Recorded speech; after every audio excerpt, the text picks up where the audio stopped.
Assalamualaikum warahmatullahi wabarakatuh. Perkenalkan, nama saya Anissa Usoleha, NPM 50280, Prodi PGSD, kelas 4B, mata kuliah Telaah Kurikulum, dosen pengampu yaitu Bapak Tio Gusti Satria Magister Pendidikan. Baiklah, kali ini saya akan membahas materi tentang model dan prinsip pengembangan kurikulum.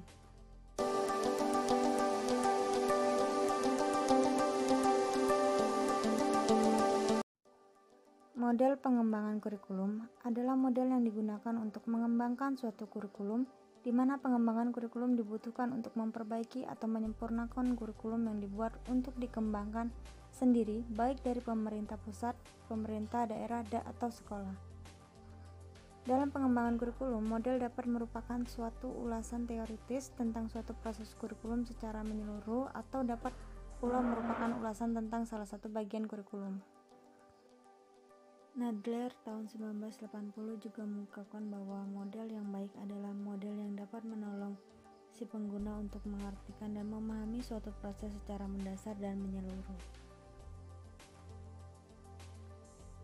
Berbagai model pengembangan kurikulum. Model administratif, di mana model ini dilakukan oleh pihak-pihak yang memiliki wewenang atau kebijakan terkait. Yang kedua yaitu model pendekatan grassroots. Model ini merupakan kebalikan dari model administratif, di mana pengembangan kurikulum pada model administratif dilakukan oleh pemerintah secara penuh. Pada model pendekatan grassroots, satuan pendidikan atau sekolah yang mengembangkan model pembelajaran untuk diterapkan dalam proses pembelajaran. Ketiga yaitu model BIKAM. Sesuai dengan namanya, model ini dikembangkan oleh BIKAM yang merupakan ahli di bidang kurikulum. Model yang keempat yaitu model demonstrasi. Model demonstrasi sebenarnya mirip dengan model grassroots, yaitu sama-sama datang dari satuan pendidikan atau dari bawah. Di dalamnya terdapat guru yang nantinya akan bekerja sama dengan para ahli dalam mengadakan pengembangan kurikulum.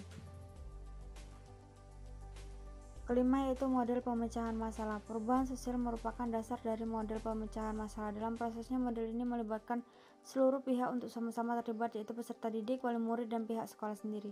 Yang enam yaitu model Rogers. Model Rogers ini merupakan buah hasil pemikiran dari Charlie Rogers yang merupakan seorang ahli psikologi. Ia berpandangan bahwa manusia sebenarnya memiliki banyak potensi yang dapat dikembangkan, namun ia memiliki hambatan dalam mengembangkannya. Yang terakhir yaitu model tabah terbalik. Model ini memiliki nama lain yaitu tabassu inverted yang diciptakan oleh Hilda Laba. Pengembangan kurikulum pada umumnya bersifat deduktif, yaitu menyusun sistem dan melakukan evaluasi di akhir pelaksanaan. Taba berpendapat bahwa metode itu kurang cocok dan tidak bisa memberikan inovasi. Prinsip pengembangan kurikulum.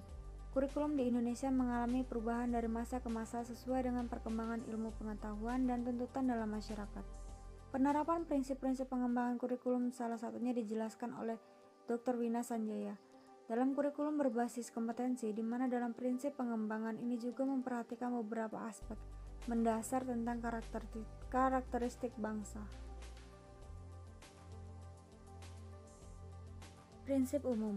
Yang pertama yaitu prinsip berorientasi. Prinsip ini mengatakan bahwa tujuan merupakan arah bagi pengembangan komponen-komponen lainnya dalam pengembangan kurikulum. Yang kedua itu prinsip relevansi. Secara internal bahwa kurikulum memiliki relevansi di antara komponen-komponen kurikulum yang dalam kurung yaitu tujuan, bahan, strategi, organisasi, dan evaluasi.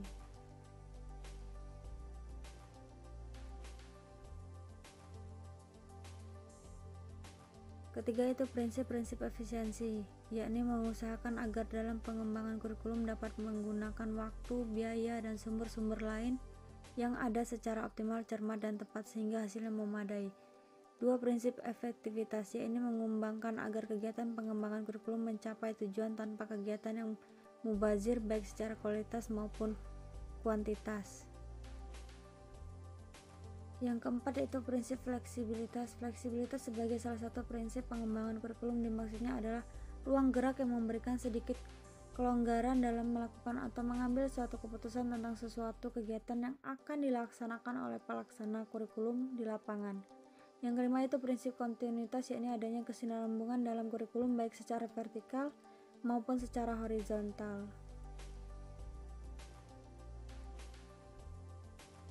Prinsip khusus. Prinsip khusus yaitu prinsip berkenaan dengan tujuan pendidikan. Tujuan pendidikan merupakan pusat dari arah semua kegiatan pendidikan, sehingga perumusan komponen pendidikan harus selalu mengacu pada tujuan pendidikan yang telah ditetapkan. Yang kedua itu prinsip berkenaan pemilihan isi pendidikan. Dalam perencanaan kurikulum perlu mempertimbangkan beberapa hal, yaitu tujuan pendidikan ke dalam bentuknya perbuatan hasil belajar yang khusus dan sederhana. Isi bahan pembelajaran harus meliputi segi pengetahuan, sikap, dan keterampilan, dan unit-unit kurikulum harus disusun dalam urutan yang logis dan sistematis. Dan selanjutnya yaitu yang ketiga, 4, dan 5, dan 6. Yang ketiga itu prinsip berkenaan dengan tujuan pendidikan. Yang keempat yaitu prinsip berkenaan dengan pemilihan proses belajar mengajar. Yang kelima yaitu prinsip berkenaan dengan pemilihan media dan alat pengajaran. Dan keenam yaitu prinsip berkenaan dengan pemilihan kegiatan penilaian. Ini merupakan prinsip khusus dari perkembangan kurikulum. Baiklah, terima kasih karena sudah menonton. Sampai jumpa lagi. Saya Eri. Wassalamualaikum warahmatullahi wabarakatuh.